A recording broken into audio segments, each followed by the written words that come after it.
जैसे ही कोई सांप किसी इंसान को काटता है वैसे ही कुछ इस तरीके से उस सांप का जहर इंसान के मांस में ट्रांसफर हो जाता है। देखो सांप के जबड़े में यहाँ ये वेनम ग्लैंड्स हैं। इन वेनम ग्लैंड्स में यहाँ पर ही ये जहर स्टोर रहता है और इसके जस्ट पीछे ये कंप्रेशर मसल्स होती हैं। जब सांप का मुंह बंद होता है तो उसके दांत ऐसे फोल्डेड होते हैं। जैसे ही सांप डसने के लिए मुंह खोलता है वैसे ही ये दांत खड़े हो जाते हैं। इससे कंप्रेशर मसल्स दबती हैं, उससे वेनम ग्लैंड पर प्रेशर आता है और कुछ इस तरीके से जहर सांप के दांतों से होता हुआ इंसान के शरीर में चला जाता है। सांप डसने के बाद लोगों की सबसे बड़ी गलती जो डॉक्टर्स बताते हैं वो ये कि जहर को रोकने के लिए इस तरीके से रस्सी बांध लेना, लेकिन असलियत तो ये है कि रस्सी बांध लेने से आप अपना और ज्यादा नुकसान कर रहे हो। हम सबको इस बात से एग्री करना पड़ेगा कि जहरीला सांप कभी भी किसी को भी काट सकता है। जिस वीडियो में 3D मेडिकल एनिमेशन की मदद से स्टेप बाय स्टेप मैं आपको गाइड करूंगा कि सांप काटने के बाद जान बचाने का सही तरीका आखिर है क्या। सबसे पहले तो ये समझो कि सांप का जो जहर है वो उसका थूक यानी कि उसका सलाइवा ही है। सांप का जहर यानी सलाइवा बेसिकली 3 चीजों से मिलकर बना हुआ होता है। वाटर जो कि 90% होता है, प्लस कुछ प्रोटीन होता है, प्लस थोड़ा सा एक्चुअल टॉक्सिन यानी जहर होता है। लेकिन हैरान करने वाली बात यह है कि अगर एक बूंद भी इस सांप के जहर की खून में डाली जाए तो ब्लड इतना ज्यादा गाढ़ा हो जाता है कि कुछ इस तरीके से जम जाता है। इंडिया में कोबरा सबसे ज्यादा कॉमन है, इसलिए उन्हीं का एग्जांपल ले लेते हैं। ये एक किंग कोबरा है और ये जब इंसान को डसता है तो ये आपके फ्लैश में यानी कि ये आपके मांस में अपना जहर छोड़ देता है। अब लोग ये सोच के रस्सी बांध देते हैं कि रस्सी बांधेंगे तो खून रुक जाएगा और खून रुक जाएगा तो जहर भी रुक जाएगा, लेकिन असलियत तो ये है कि इनिशियल लेवल पर सांप का जहर आपकी ब्लड वेसल्स में यानी आपके खून में ट्रेवल करता ही नहीं है, वो आपके लिम्फेटिक सिस्टम में ट्रेवल करता है। इमेजिन करो ये जो सिटी है ये आपकी बॉडी है और ये जो हाईवे जा रहा है ये आपकी ब्लड वेसल्स हैं, यानी इनमें ही खून बहता है। अब हाईवे के बगल में ये जो आपको सर्विस लेन्स दिख रही हैं, यही आपका लिम्फेटिक सिस्टम। टोकाने वाली बात ये है कि इनिशियली सांप का जहर भी इन सर्विस लेन्स में ही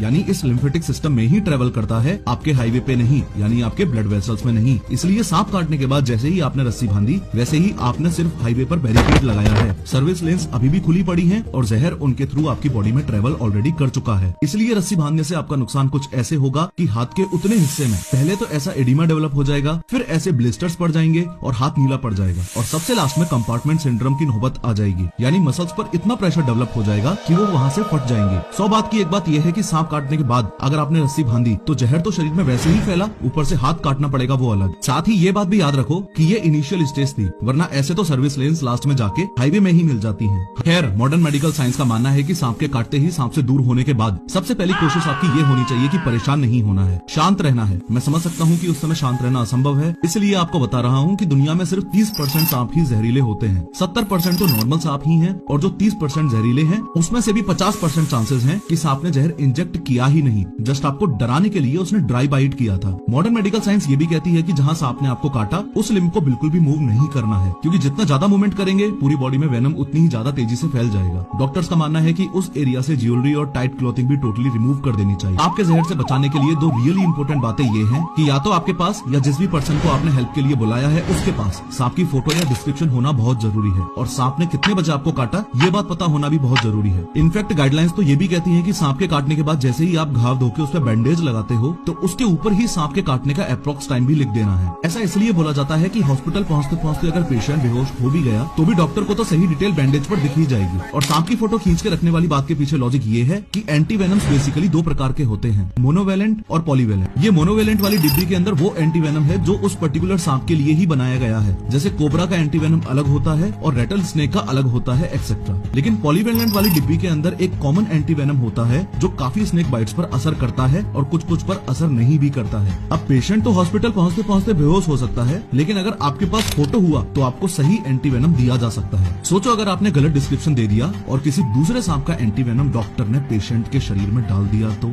सांप के जहर से कैसे बचना है वो तो आपको समझ आ गया।